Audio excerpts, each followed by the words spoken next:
Hola, buenos días, buenas tardes, buenas noches a todos los que nos están escuchando.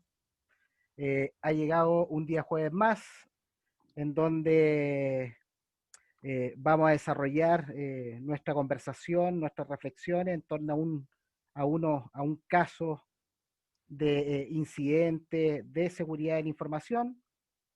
Así que sean todos bienvenidos. A ver, hoy día nos acompaña Reismari Armas y nos acompaña don Yamil Navarro para, Hola, para que justamente comencemos a ir conociendo y profundizando también en este caso en función también de nuestra experiencia y lo que hemos ido también implementando e investigando en otras organizaciones. ¿Cómo están? bien, bien, gracias, Freddy. Hola, Yamil, ¿cómo estás? Hola. Hola a Freddy, todos ¿cómo los que nos estás? escuchan.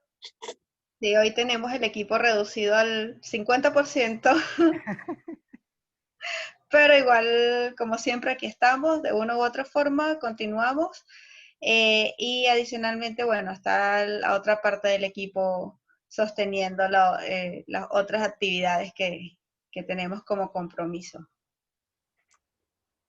Sí, bueno, esto por lo menos demuestra que acá en el podcast tenemos al menos un plan alterno, un plan reducido de funcionamiento, de continuidad del podcast Y compromiso. y compromiso con el Compromiso. podcast. O sea, bueno, continuemos así y bueno, nos iremos rotando en la medida que el deber nos llame, pero lo importante es que también mantengamos esta meta en mente. Exacto. Súper, muy bien. ¿La semana qué tal? ¿Cómo ha estado todo? Sigue movida la semana, bastantes cosas por terminar, pero ahí vamos avanzando. Buenazo.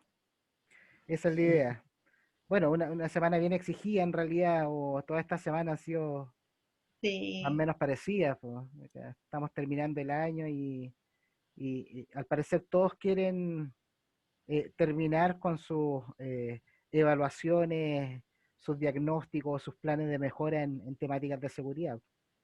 sí, otros quieren como que tomar lo que queda de tiempo y tratar de hacer algo para tener algo avanzado para el próximo año. Así que en esas son las urgencias que a nosotros nos toca también apoyarlos. Justamente, oye, a ver, en el capítulo de hoy vamos a ver el caso de Citrix. ¿Ya?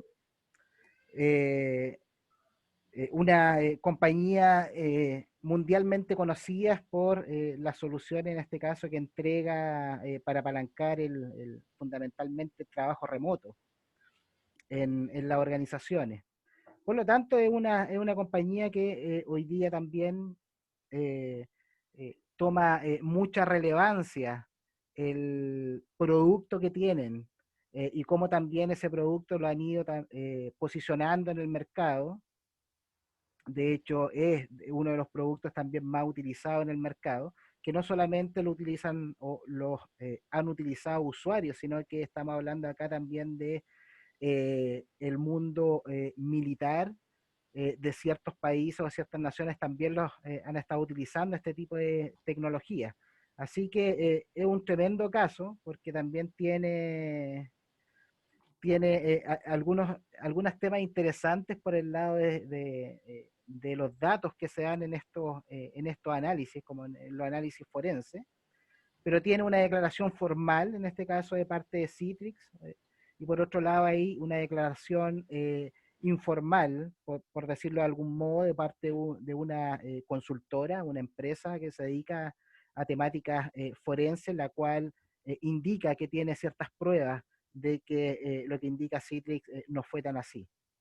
Así que para iniciar les voy a dar contexto del caso, en este caso una primera línea de tiempo para que nos ubiquemos rápidamente de qué estamos hablando. Y esta línea de tiempo a partir de atrás de adelante hacia atrás. Entonces, lo último que se supo de este caso en particular, porque se ha sabido, se ha sabido de varios incidentes o brechas de Citrix o de la tecnología como tal, en la actualidad, en los últimos 2 años. Pero este es un incidente que ocurrió desde fines del año 2018 hasta principios del año 2019.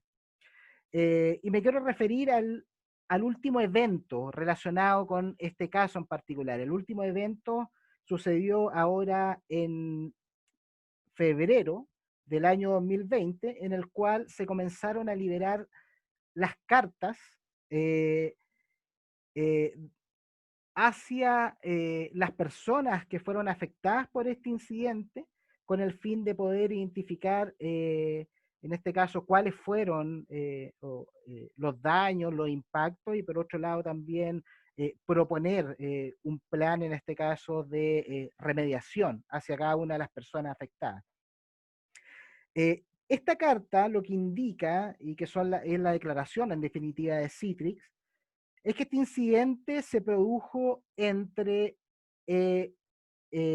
octubre del año 2018 y marzo del año 2019. Entonces estamos hablando de que los atacantes, en este caso Citrix lo declara de esa forma, los atacantes pudieron estar alrededor de 5 meses dentro de la compañía. ¿Qué pudieron obtener los atacantes en este lapsus de tiempo? Datos personales y financieros de empleados, contratistas, pasantes y candidatos a puestos de trabajo, ¿ya? De hecho, se indica en este caso a través de los análisis realizados por el FBI que el ataque como tal, o la sospecha, porque el FBI comenzó a sospechar de esto y se comunicó con Citrix, y dentro de lo que declaró en este caso el FBI, es que el acceso a las instalaciones o a la red de Citrix fue a través de una técnica de password spraying, que es una técnica de fuerza bruta, y técnicamente, de algún modo, esta declaración y lo que indica el FBI da por cerrado cómo los atacantes pudieron acceder a la red interna, ¿ya? Según las declaraciones, en este caso oficiales, que se han tenido de parte de Citrix. Por otro lado, hay un tema sumamente interesante que sucede en este caso, en esta línea de tiempo. Freddy, antes de, de adelantarnos con esa otra parte, ¿nos podrías explicar, o por lo menos a las personas que nos están escuchando, un poco cómo funciona o cómo se dan esos ataques de fuerza bruta? Para tener un poco más de contexto de ello. Ok. Mira, esos ataques de fuerza bruta, si se identifica en este caso un servidor o un acceso externo, el cual sea vulnerable, en este caso, el mecanismo de autenticación que permita poder realizar varios intentos de manera automatizada de password, ¿ya? Por eso se llama fuerza bruta, porque tú vas realizando varios intentos. Si se descubre que el mecanismo de autenticación lo permite, porque hay controles para esto. Por ejemplo, uno de los controles que se utiliza es justamente que el usuario no pueda entrar más de 3 veces, en algunos casos, la contraseña, hacer el intento.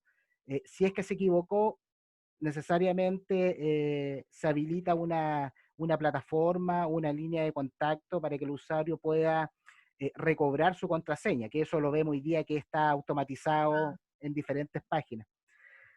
Por lo tanto, a ver, y por detrás, ¿cómo se realiza? Uno, claro, lo puede realizar a través de hoy día hay mecanismos y hay aplicaciones que te permiten hacer mezcla, en este caso, de ciertas palabras con símbolos en ciertos idiomas distintos, y eso tú lo automatizas de algún modo. En otros casos se ocupa una técnica de utilizar lo que se llama tablas precomputadas o Rainbow Tables, el cual ya tienen esas passwords o grupos de password ya prefijadas y las van probando en este mecanismo de fuerza bruta contra la página.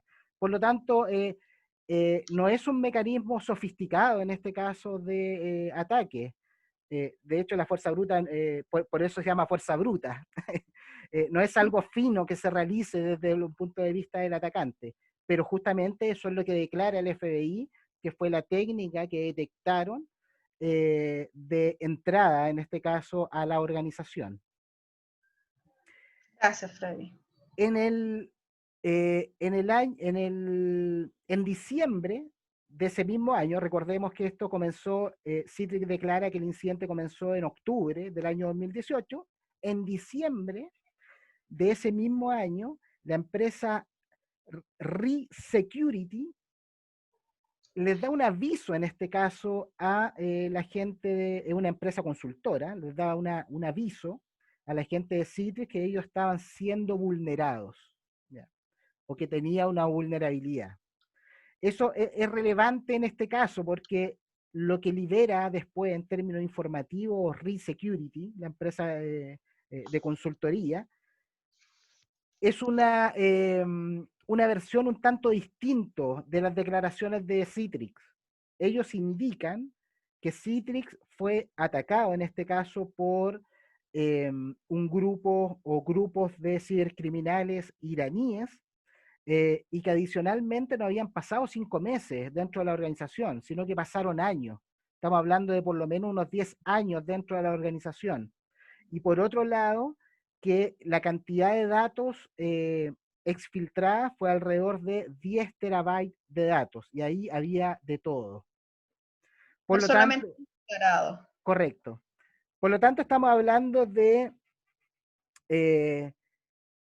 dos declaraciones, una declaración formal por parte de la entidad, que está apalancada esa declaración por el FBI, y otra declaración a través de una empresa de consultoría en seguridad de la información con especialización en este tipo de temas forenses, los cuales indican que tienen pruebas al respecto. Ese es el escenario del caso, esa es la línea de tiempo del caso como tal, así que dejo abierta en este caso la palabra ahí como para que comencemos a distinguir o a conversar sobre lo que distingue cada uno sobre este caso en relación a las buenas prácticas de seguridad en información o ciberseguridad. Oye, yo quisiera comenzar hablando de los afectados, porque hay un afectado directo acá de este ataque que sería Citrix, o sea, los atacantes fueron contra la infraestructura de Citrix para entrar y allí tuvieron acceso a información, robaron información, estuvieron espiando, o sea, Citrix recibió un ataque. Pero yo creo que realmente Citrix allí no es como un fin en sí mismo para los atacantes, sino un medio para otro fin. Exacto. Porque Citrix es un proveedor de equipo, De o sea, seguridad. de equipo de seguridad, de VPN, o sea, de redes y seguridad. Y, digamos, tener información sobre esto puede ser de gran ayuda para los atacantes. En particular, cuando estuve leyendo sobre este caso, hubo un presente que me pareció interesante, y es que en 2012, Symantec, empresa, o sea, reconocida por su antivirus también, tenía un producto que era PC Anywhere, que era básicamente para uno poder loguearse remotamente en el equipo, competencia de LogMeIn, no sé si también competencia de TeamViewer, pero digamos, esa suite de soluciones que te permiten meterte remotamente en el equipo de la casa. Por ejemplo, un equipo que está en la oficina tras de un NAT. El tema es que una vez que se robaron esos datos, ese código fuente, y surgieron los ataques después, por lo que estaba leyendo, eso mató el producto. O sea, como que ya el producto nadie más lo compró, lo mató y los usuarios se fueron con la competencia. Entonces, o sea, eso nos dice un poco la importancia que tiene para una organización proteger sus activos de información, en este caso el código fuente, y también proteger su reputación, porque si es una empresa de seguridad, no se ve bien que te hackeen, o no se ve bien que te roben información si se supone que tú estás protegiendo a los clientes. Entonces, ahí vemos un ejemplo de por qué valorar esto. El producto murió, en el caso de Symantec. Y también, como para darle más valor a mi, a mi hipótesis, está que Citrix lo usan o lo usaban. Tengo un número que era como un 90% de las empresas del Fortune 500.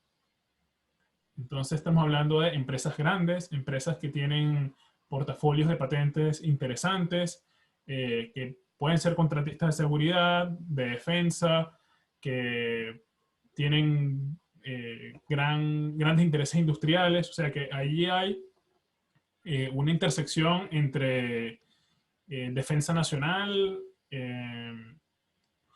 espionaje corporativo, espionaje tecnológico, o sea, competencia desleal.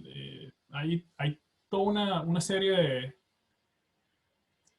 de puertas que abre esto. Entonces, luego quiero hablar de cómo, del punto de vista de los clientes, pero quería plantear primero el punto de vista desde Citrix y cómo esto lo afecta. Sí, otra cosa que yo quisiera agregar es, bueno, según la explicación que nos dio Freddy, entiendo que la falla estuvo en algo, digamos, básico o sencillo, que es el limitar la cantidad de veces que puedas loguearte en un sistema. Entonces, quizás eso por ahí hace ruido. Y por otro lado, o sea, me da un poco de curiosidad ese tema, precisamente porque entiendo, no sé si me sacan de la duda, es una medida básica de seguridad, el no permitir tanta cantidad de veces que te puedas loguear o tratar de loguear a un sistema. Pero es que allí hay un cambio en la metodología, un pequeño cambio, que es lo que, digamos, descontrola, por así decirlo, los controles internos de esto. Porque ¿cuál es el control más común para evitar ataques de fuerza bruta? Al menos en las recomendaciones que se ven y en la experiencia consultiva. Evitar, o sea, limitar los reintentos. Por ejemplo, si alguien quiere entrar, no sé, a la cuenta de Yamil, entonces como que mete Yamil, 1, 2, 3, 4, Yamil, 2, 3, 4, 5, Yamil, 3, 4, 5, 6. Yamil, tu cédula. 3 intentos, se bloquea el tema y ya. Ese fue el control que se hizo para que esa persona no pudiera seguir probando todas las combinaciones de pines. Si era un pin, 4 dígitos del pin, no probar los 10.000. Entonces nada más le dejan probar 3 por cada cuenta. Yo podría ir por cada uno de los usuarios y voy intentando parte de los 10.000 y me voy bloqueando a todos los usuarios con ese control. Entonces ahí el problema es que, oye, pero si me bloquean todos los usuarios. Pero aquí el atacante se la piensa y dice, no, yo lo que voy a hacer es ¿qué es lo más fácil que puede hacer la gente? 1, 2, 3, 4. Entonces yo voy a apostar por 1, 2, 3, 4 contra todos los usuarios. Y quemo el 1, 2, 3, 4 contra todos los usuarios y seguro alguno cae. Y luego, los que caen estos, tengo ese acceso y yo digo, ok, ahora voy a probar con 0000 y lanzo 0000. Las Y de más repente consigo unas más, pero si tú ves los logs, vas a ver que por cada usuario se hicieron máximo 2 intentos. O sea, no 1, 2, 3, 4 para todo el mundo y para quienes falló 1, 2, 3, 4, probé 000, pero no llegué al tercer intento. Ya, ahora ahí está otra cosa de la importancia de blanquear, digamos, las credenciales de prueba. Normalmente a las credenciales de prueba le ponen esas claves. O sea, yo he visto que claves de credenciales de prueba son 5 0, 4 0, 1, 2, 3, 4, combinaciones de las teclas y ya. O la fecha o el año. Eso. Y entonces muchas veces queda eso pendiente de borrar, de blanquear credenciales de prueba.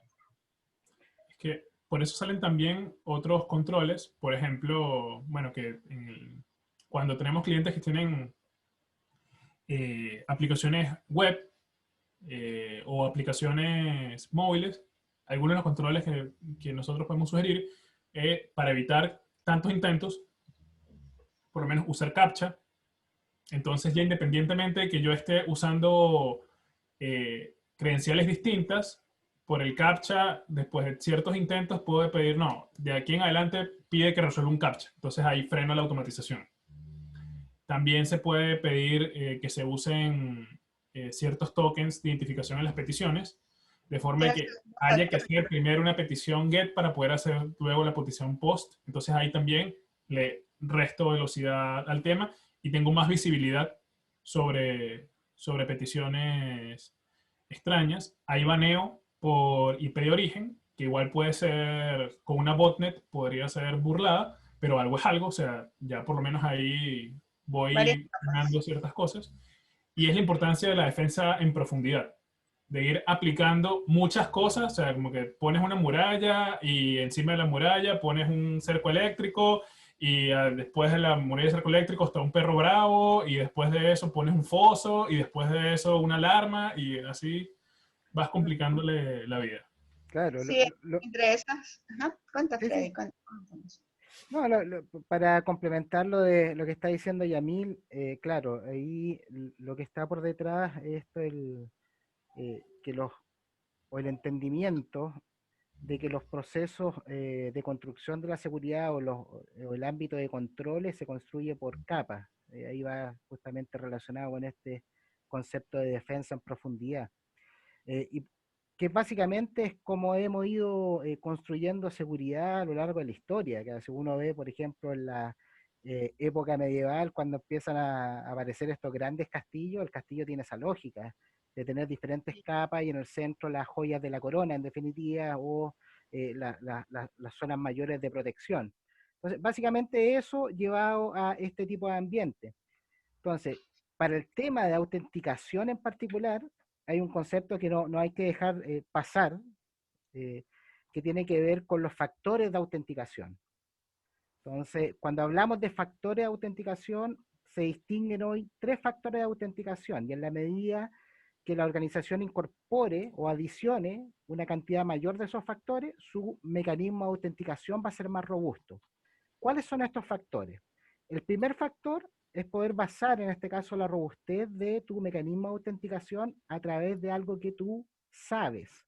Eso es algo que tú sabes, generalmente es la contraseña. Uh-huh. El segundo factor de autenticación es sustentar, en este caso también, la robustez de tu sistema de autenticación a través de algo que tú tienes.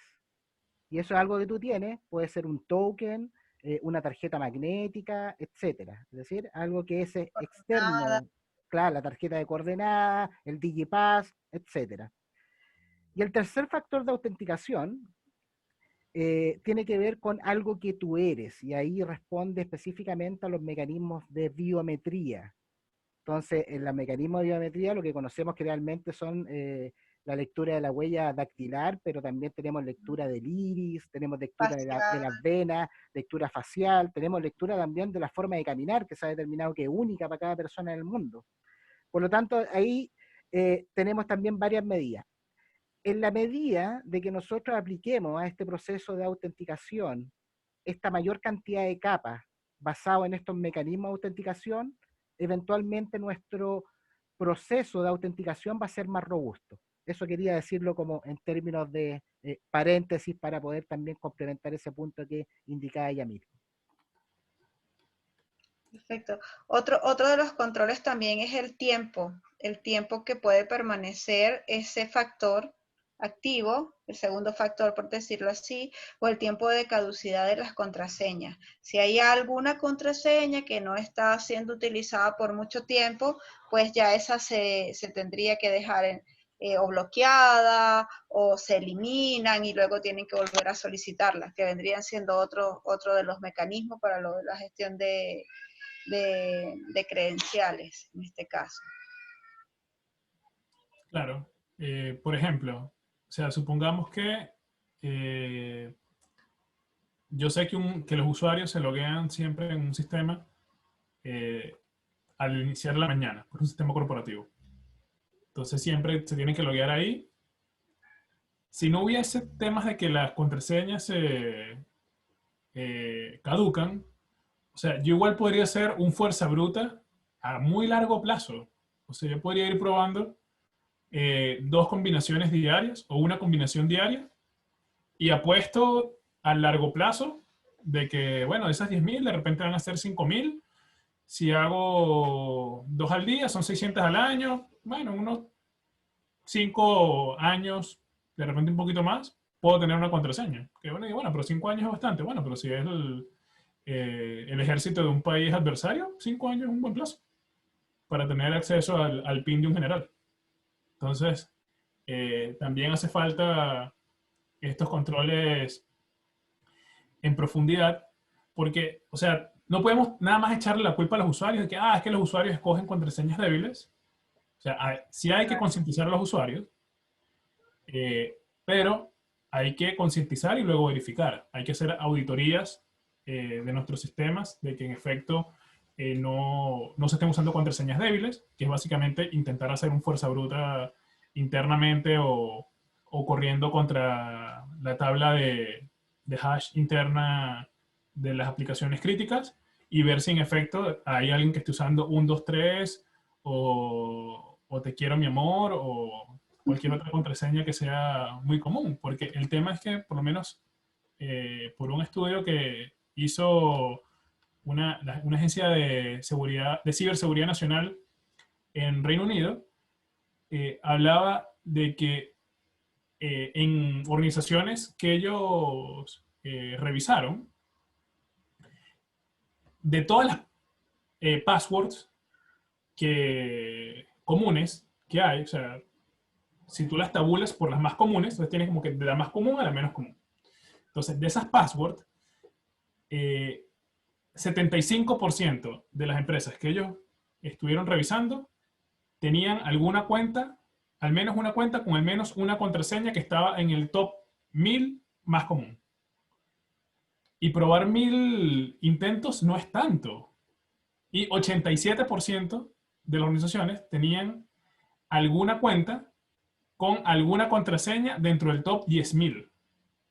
O sea que uno probando 10.000 10.000 contraseñas combinaciones. distintas, eh, sabiendo la lista de usuarios de las organizaciones, obteniéndolas por cualquier tema Siguiente. de inteligencia open source o ingeniería social, o eh, averiguando, o sea, 87% de alcance.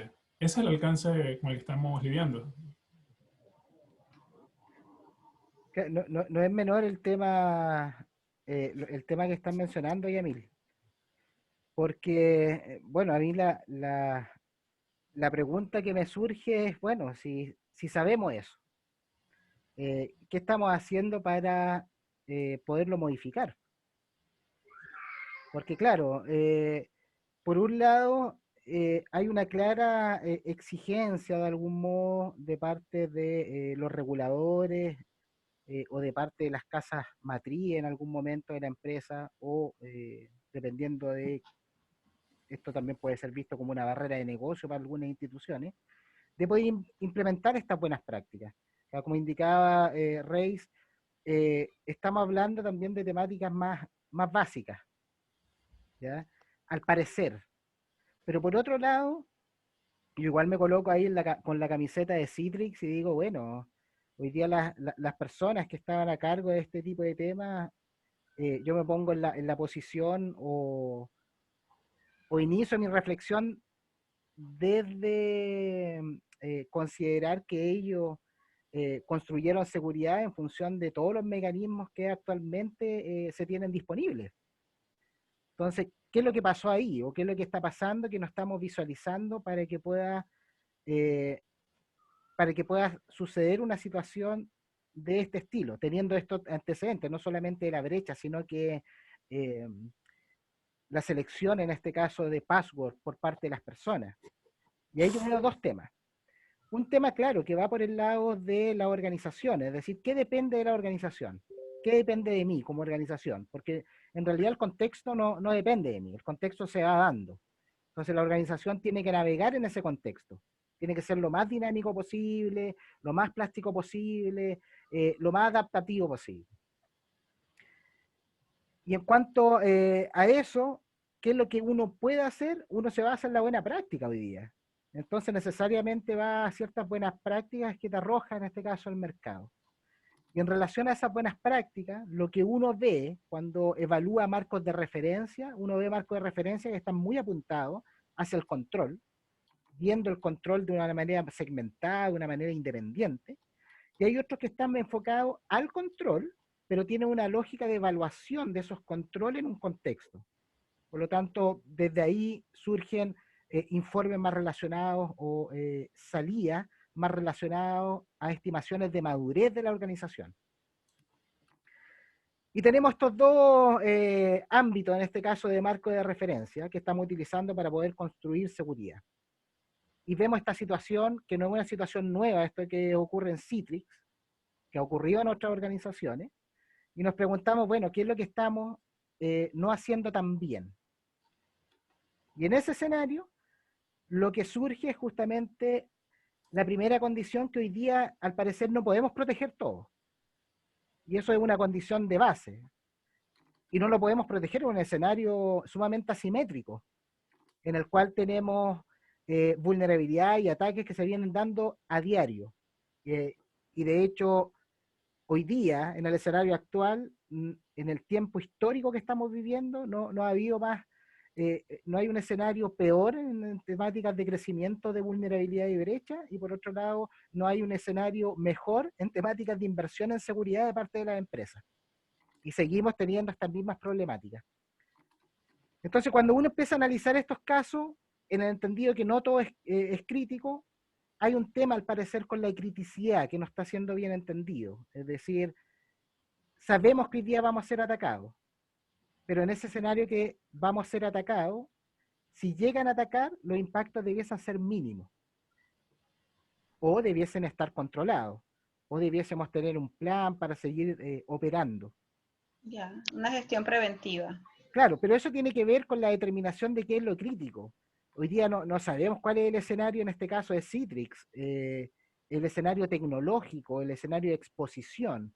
Entendemos que no pueden proteger todo, pero al menos se debiese proteger lo más crítico. Entonces, yo aquí me estoy basando netamente en las declaraciones de Citrix, no la declaración de esta otra empresa de seguridad. Y en las declaraciones de Citrix indica claramente, mira, los datos exfiltrados fueron datos personales y financieros de empleados. Entonces tú te preguntas, ¿los datos personales y financieros del empleado no estaban dentro del foco de protección de Citrix? ¿No era importante para la alta administración el poder proteger justamente esos datos de los empleados? Y yo también me hago otra pregunta. Si yo tengo estas condiciones internamente de seguridad, ¿cómo eso lo estoy trasladando al diseño de productos, que son productos de seguridad? Son preguntas que probablemente no, en el contexto que tenemos y con los antecedentes que tenemos, no lo vamos a contestar.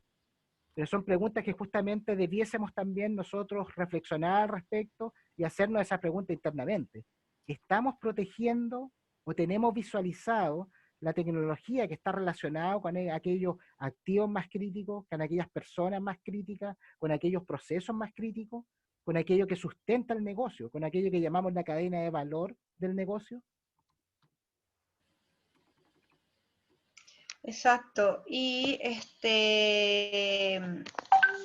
está también quizás, bueno, aquí hay muchas cosas que uno, revisando el caso, también supone, porque no tienes toda la información y alrededor de todo lo que está ocurriendo, porque también se ha hecho bastante complejo, como habíamos comentado antes, conseguir información para concatenar el caso bien y saber más o menos qué es lo que ha ocurrido. Y dentro del análisis de esto que estamos haciendo acá, por supuesto, van a quedar muchas cosas que nosotros no conocemos, pero habría que, yo digo que para analizar mejor el caso, pues habría que conocer también, como dices tú, los objetivos del negocio. saber por qué razón ellos no tomaron como, digamos, crítico este tipo de datos y saber si es solamente esto lo que se filtró. Eso no creo que lo vayamos a saber así de fácil. Y por otro lado también está el tema de, dado esto, pues han surgido otras noticias adicionales que han dado pie a muchas otras revisiones. Entonces, por eso vemos otras publicaciones donde salen que se ha empezado la construcción de un parche para X y cual vulnerabilidad de este estilo. Y esto responde a lo que hemos venido conversando antes, que las revisiones de seguridad también se ven o se hacen o las personas se interesan más cuando existe un ataque, cuando hay un cumplimiento, cuando te quieres diferenciar. Aquí evidentemente Citrix necesita diferenciarse en temas de... con sus competencias, por una parte, porque igual estos casos pues hace un descenso a nivel comercial de la marca y pierde, digamos, prestigio como tal, por tratarse precisamente de una marca que va en pro de la seguridad. Y por otro lado, pues vemos cómo son las reacciones que se están viendo ahora para levantarse de que se han visto varias noticias de diferentes parches, no solamente de este estilo que estamos conversando, sino de otros productos que también están siendo revisados. Claro. Otro tema que a mí me gustaría plantear es que, o sea, al comprometer Citrix, esta amenaza avanzada persistente, este grupo, probablemente, o sea, aumentó sus probabilidades significativamente de tener un ataque exitoso a 98% de las empresas que están en el Fortune 500. Ajá. Pero eso es un logro de Citrix. O sea, Citrix fue quien se trajo a esas empresas, todas que estuvieran con ellos como proveedor. O sea, fueron los atacantes quienes concentraron todas esas empresas allí. No, las empresas solas se concentraron allí. Y esa es la importancia de la diversidad en la plataforma y de también dentro de las áreas de gestión de TI y dentro de las áreas, dentro de la alta dirección, valorar un poco también la inercia y el pensamiento un poco de rebaño, de ir a donde van todos los demás, que eso también tiene su riesgo y tiene su costo. Entonces, digamos, hay varios, bueno, refranes TI, por así decirlo, y uno es, por ejemplo, a nadie lo despiden por comprar IBM. Entonces, como que, es el mejor producto, es el que mejor se adapta, es el más económico, es el que me da mejor soporte, es el que, mira, no sé, pero yo sé que si yo compro IBM y falla, como que falló IBM, no es culpa mía. En cambio, si es un proveedor más pequeño, entonces sí, como que, pero entonces ¿por qué compraste eso en vez de comprar IBM? Entonces, eso es un refrán TI con cierto... La mitología de TI. Sí, la mitología de TI. Sí. Pero también en un tema de negocio, me acuerdo que una frase que escuché que decía, la alta dirección no le gusta equivocarse, pero menos aún le gusta ser los únicos que se equivocaron. Claro, por eso persiguen varios, hacia donde van varios. Entonces persiguen a los demás y bueno, si caemos todos, y es un tema sistémico, pero no ser como que el único que le pase algo. Y entonces, igual tampoco es tan bueno estar dentro del 98% con mayor probabilidad ahora de que lo ataquen. O sea, yo prefería estar, en este caso, en el 2%. Y ciertamente si el mercado a nivel de Fortune 500 fuese más, no sé, 3 proveedores de 30-40% cada uno, se mitiga un poco este riesgo, porque igual los proveedores se vuelven menos atractivos, porque habría que atacar varios proveedores para poder tener acceso a un 98% o un número similar. Entonces, eso también es importante desde el punto de vista de negocio, tener esa visibilidad sobre la diversidad de nuestros proveedores. Y eso también volvemos al punto de que también se puede mitigar con las capas de seguridad.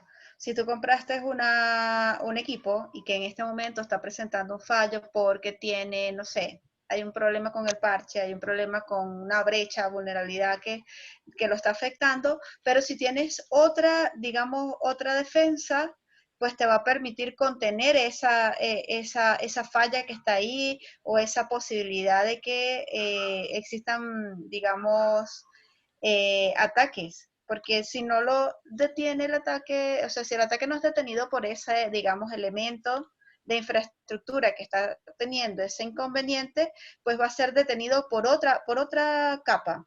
Entonces, desde ahí también la parte de mitigación de ese riesgo que tú comentas, Yamil, va directamente relacionado con la construcción de seguridad por capas.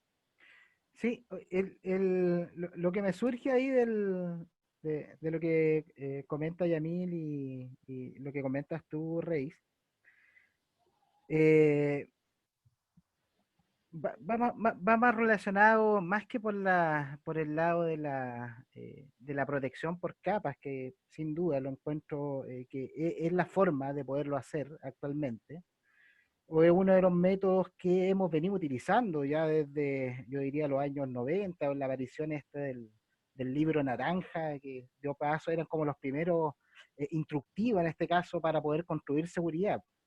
Y ahí venía también toda esta metodología de defensa en profundidad, ya de esos tiempos. Me parece que está bien, debemos seguirlo utilizando, pero creo que también se da en un punto clave que tiene que ver con la garantía que me entregan este tipo de compañías, como a la hora de también tomar su servicio. Claro, para mí, en esto de la mitología de TI, lo que indica Yamil es así, que a nadie lo despiden por comprar IBM. Eh, pero, ¿cómo IBM se integra dentro de los análisis de riesgo de una compañía? Yo creo que eso es como la pregunta que tendríamos que hacernos. Y ahí justamente hay varias instancias, que uno cuando está seleccionando un proveedor generalmente coloca una componente de evaluación de seguridad, o debieses colocar una componente de evaluación de las condiciones de seguridad o la garantía de seguridad que te entrega ese proveedor. Pero lo que no he visto, y que me hace sentido con lo que indica Yamil, es poder agregar un nuevo ítem a eso que tiene que ver con el contexto actual. Es decir, cuántas vulnerabilidades, cuál ha sido el impacto en este caso de las brechas actuales sobre esa organización. Porque en definitiva la organización que te va a contratar no te va a declarar cuántas vulnerabilidades han tenido, no te va a declarar si tienen algún riesgo a partir de estos grandes incidentes que se generan. Claro, no creo que Citrix te esté declarando. Lo que Citrix va a hacer es poder garantizar a través, y lo estamos viendo también en grandes marcas, garantizar ciertas prácticas de seguridad en la prestación del servicio o en el producto. Sin duda, eso lo va a realizar. Y generalmente nosotros nos quedamos tranquilos con eso y lo integramos a nuestro análisis de riesgo. Pero nos vemos esta otra parte que es totalmente dinámico. Es decir, cómo esta empresa hoy día está evaluada en temas de seguridad en el mercado. Porque eso habla de la empresa también. Eso habla de la compañía, no habla solo del cumplimiento. Habla del propósito de la empresa y cómo en ese propósito está integrada la seguridad de la información o la ciberseguridad. Sí. Sí, totalmente. Bueno, hay varios puntos, hay varios factores que evaluar dentro de cómo elegir o cómo identificar cuál es digamos, el proveedor que le conviene a cada una de las organizaciones. Va a estar también, aparte de eso, ligado a los objetivos que persiga cada una de las instituciones. No solamente a que, como dice Yamil, si todos compran X marca, pues todos vamos a comprar X marcas, pero realmente esa marca me va a funcionar a mí. Entonces ahí también viene una parte de lo que es el estudio o conocimiento del negocio como tal, de con qué cuento yo esto se integra realmente con la infraestructura que yo tengo, hasta qué nivel, cuáles son digamos, las características o qué tanto porcentaje de las características que me brinda este producto, pues pueden funcionar dentro de mi negocio. Entonces es algo, digamos, es algo que hay que verse con profundidad también. Tanto el contexto actual, tanto cómo es en sí la organización y cómo está construida sus procesos y cómo están construidos su infraestructura actual, para ver cuál de todos los proveedores o cuál de todos los productos es el que se adapta y cuál es el que encaja mejor para que pueda trabajar en conjunto con lo que ya existe.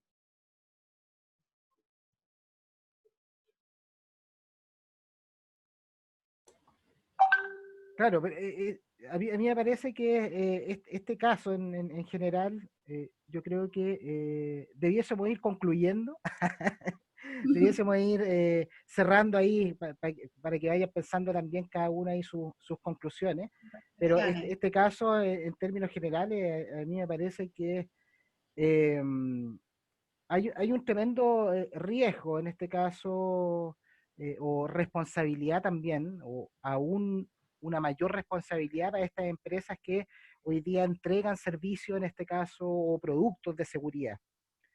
Porque justamente son otras organizaciones las que también están asumiendo esa parte del riesgo. Por otro lado, lo que nos queda a nosotros como organizaciones es justamente el poder visibilizar de una mejor manera el riesgo. Y no tiene que ver solamente con las garantías que nos entregue la organización o el proveedor, sino que también tiene que ver cómo yo me hago cargo como organización de una manera eh, más concreta de ese riesgo. Está bien, el cumplimiento nos ha llevado en un camino de que justamente existan este tipo de contratos y muchas veces descansamos en un contrato o en una práctica, en este caso regulatoria. Lo veíamos la semana pasada con el tema de los seguros o de los ciberseguros. También aquí pasa algo parecido. Y esto tiene que ver también eh, con el ámbito un tanto reduccionista para poder entender las problemáticas, que eso nos ocurre a todos, esto es parte como de nuestra cultura, en el cual hemos ido tendiendo a simplificar las problemáticas. Es decir, por ejemplo, entender o querer entender de que una tecnología hace seguridad, siendo que la seguridad tiene un montón de otras variables que tú debes evaluar dentro de la organización o debes considerar en la organización. Entonces, esta lógica también reduccionista, lo que nos ha hecho ver en este caso de la prestación de servicios con proveedores, para sacar estos mitos de TI, es justamente el poder también reducir este ámbito del control de los proveedores o de la administración de la gestión de los proveedores a través de un único control. En este caso, a través de la regulación en particular o el contrato, o que el contrato te entregue cierta garantía. Y ahí justamente viene, y es parte de lo que hemos ido conversando, viene a aparecer también esta lógica de construcción por capa, que justamente hace sentido eh, para comenzar a ver la seguridad, no en esta lógica de tenemos un control y apalancamos un riesgo, sino que tenemos un escenario de riesgo que hablan de una organización y en ese escenario de riesgo, bueno, veamos qué controles son prudentes, pero por otro lado, correlacionemos esos controles. Porque hoy día lo que le sucedió a Citrix, claro, era un indicador. Ese es un indicador. Y ese indicador lo declaró el FBI. Es decir, por ahí se produjo la entrada. Pero ¿qué pasó después? ¿Qué pasó con los mecanismos de monitoreo? ¿Qué pasó con todas las demás capas perimetrales que justamente tenía implementada Citrix? Para que en este caso no llegasen a la red o no llegasen a equipos particulares o a servidores que tenían este tipo de datos, que eran datos personales, ¿ah? De empleados en este caso, de contratistas. Entonces, llegaron también a un punto de la red en donde que, al parecer, probablemente, y aquí obviamente el caso deja muchas dudas, pero al parecer ninguno de los mecanismos que estaban implementados justamente dio pie para que ellos pudiesen alertar. La primera alerta se la arrojó el FBI, no fueron ellos internamente en la organización. Así que bueno, vamos a proceder a las conclusiones. Así que quien quiere comenzar con las conclusiones, toma la palabra. Ya. Bueno, yo igual me sigo decantando por el tema de la construcción de seguridad en capas, que lo hemos venido comentando varias veces acá.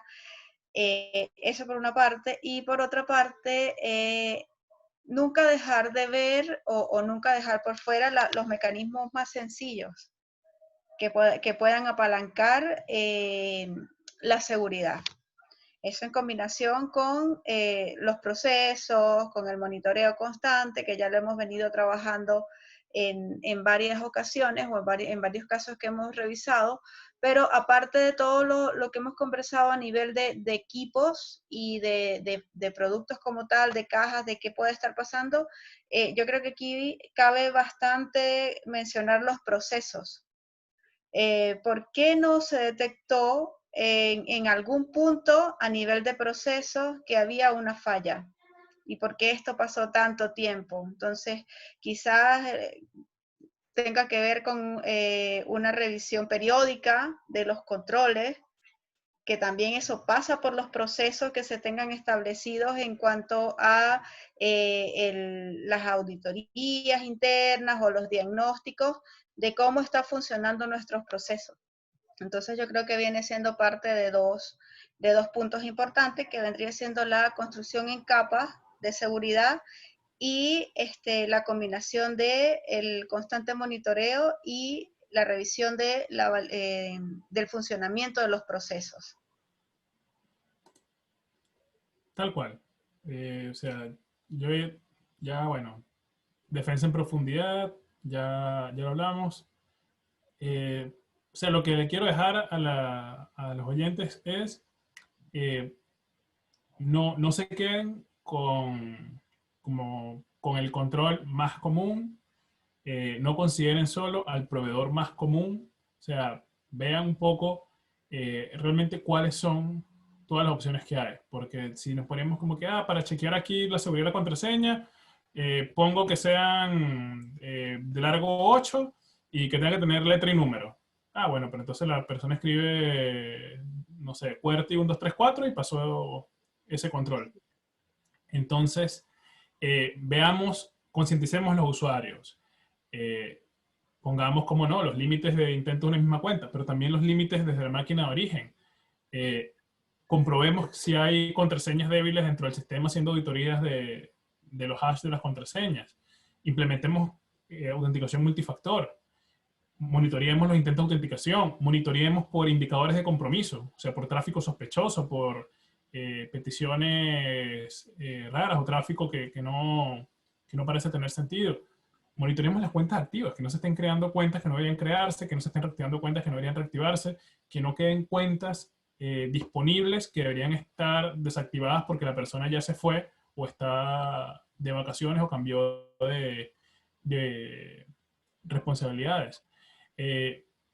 Reduzcamos las cosas que están conectadas a Internet. Y esto en la era del IoT, del Internet de las cosas, es súper importante tener esto presente, que no todo debe estar conectado directamente a Internet, sino que debe tener ciertas protecciones intermedias. Y otra de las cosas, o sea, la importancia de estar viendo estos casos, que una de las cosas que a nosotros nos gusta hacer, es tomar estos casos, desconstruirlos, ver cómo se hicieron, y luego cuando vamos con nuestros clientes, hacer el tema de la anatomía de ataques, que es ver como que, por ejemplo, en este caso, veamos si serían vulnerables a un password spray, si el spray de password. Entonces, se prueba eso en particular, se monta ese caso de prueba, entonces se puede ver qué tan vulnerable o no es la organización a eso. Veamos si eres tan vulnerable o no a credential stuffing, que es que las credenciales que ya fueron filtradas en Internet cuando hackearon, no sé, Yahoo o cualquier otro sitio web, y esas credenciales ya están disponibles en sitios para que uno las pueda consultar. consultemos que ninguna de esas credenciales sea válida en nuestro sitio. Entonces son cosas que se pueden hacer de forma proactiva y con eso me quedo yo, proactividad. Sí, ayudar al usuario a que también aplique la seguridad. Porque también dejar todo en manos del usuario es complicado, tiene que ser una combinación. Sin duda, una combinación y también es parte de este proceso de protección por capas. A ver, yo me quedo con el aumentar la visibilidad, ¿eh? Básicamente como para también accionar la seguridad, los esfuerzos de seguridad hacia lo más crítico. Y aumentar la visibilidad con el fin de determinar de una manera más clara dónde están los impactos, dónde eventualmente estarían los impactos. Si eso uno lo traduce en lo práctico, es que usted tenga identificado en este caso la relación entre sus procesos más críticos, que son procesos constitutivos de la cadena de valor del negocio, es decir, tiene una importancia para el negocio y una importancia para la operación del negocio, la relación de eso con los activos de información, que son relevantes para el negocio, cómo los activos de información se relacionan en este caso con la tecnología, cómo estos activos de información y esta tecnología se relaciona con las personas, con cierto personal crítico. En ese escenario no todo el personal es crítico, en una organización también, al igual que la tecnología, al igual que los procesos, al igual que los activos de información, para esta lógica de construcción de la seguridad. Por lo tanto, lo importante, más allá de tener identificado cada uno de los componentes, componente activo de información, componente proceso tecnológico o proceso que apalanca la cadena de valor, tecnología o plataforma determinada, lo importante es tener claro las relaciones hoy día. Cómo se relacionan todos estos componentes. Teniendo esa visualización acerca de cómo se relacionan estos componentes, va a ser mucho más fácil el poder determinar dónde está lo más crítico, dónde se producen aquellos flujos más críticos, qué tecnología es específicamente la que tengo que proteger, o en funciones, cuando hablábamos esto de los factores de autenticación, lo más crítico debiese tener mayores factores de autenticación, y lo menos crítico, el menor factor de autenticación. Por lo tanto, en la práctica también se traduce la implementación del control, es una traducción, en definitiva, de la criticidad que uno estima en estos análisis de riesgo. Por lo tanto, acá lo importante, y con lo que yo me quedo, es aumente la visibilidad. Excelente. Así que bueno, hasta aquí dejaríamos el podcast del día de hoy. Quedamos muy agradecidos a todos los que se dan el tiempo también de poder escucharnos. Siempre la idea es poder colaborar también a la comunidad desde la buena práctica, desde la experiencia también que hemos ido ganando en nuestra vereda de enfocarnos en la construcción de la seguridad, enfocarnos en la investigación de este tipo de temas y bueno, siempre darle una segunda mirada, una tercera, una cuarta mirada, con el fin de optimizar, claro, todas las miradas que se puedan, con el fin de optimizar este ejercicio, que en la práctica a nivel mundial lo que estamos viendo es que está en un proceso bien inicial. Por eso es que hoy día nos enfrentamos a un escenario muy, pero muy asimétrico. Así que muchas gracias a todos, un gran abrazo, buenos días, buenas tardes y buenas noches. Muchas gracias a todos.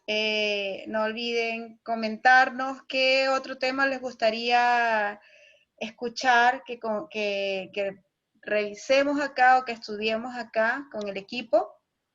Y comentarios, dudas al respecto de los capítulos que ya tenemos. También estamos atentos a ellos y dispuestos a responder. Bueno, igualmente, muchas gracias a nuestros oyentes, a nuestros auditores por acompañarnos en este camino. Si les gusta, pongan me gustan. Si nos quieren seguir, síganos. Estamos en YouTube, estamos en Spotify. Y bueno, seguiremos conversando sobre estos temas. Ya, nos vemos el próximo jueves. Nos vemos el próximo jueves. Muchas gracias. Chao. Gracias.